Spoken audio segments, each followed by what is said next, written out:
来讲，桃园航空城安置主体已经有85%交出，不过伫咧安置土地住户家己起厝这部分哦，中间的时间政府是按到今年6月底，所以讲一个请无工人，牵着工程进度，也厝起好势，使用接接咧法嘛是蛮好，住户的烦恼啊，讲这个免领补助，恐惊看有食无。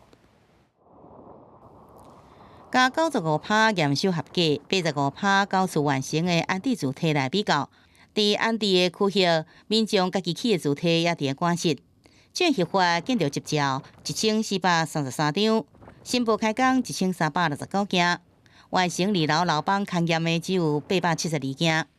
民航局已经甲即个中介协助金1平3万，一户上悬300万，申请时间展延到6月底，要互即个安置户来安心。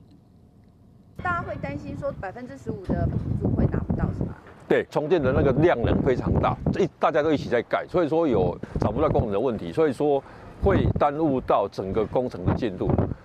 除了中建协助金，安置户讲，安置的区域自建的部分，严格来讲，政府所定的中建时间，是伫旧年2月点交土地开始算，到今年的6月底。 才短短1年4个月时间，佮加上使用接照协发办烦恼领事建无补偿费15%的配合加速开发奖励金，是看会到吃袂到。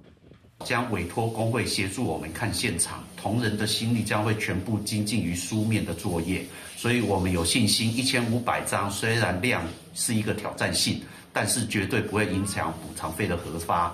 对着安置区域的民众烦恼讲，这使用接照合法的影响补偿费，建管处讲已经甲建筑师工会达成更加亲近的做法，也呼吁民众爱来监督因造厂，对于工程的进度爱达到完工的标准。另外，地政局也讲，到时阵会依照这个实际情况，再做相关的检查。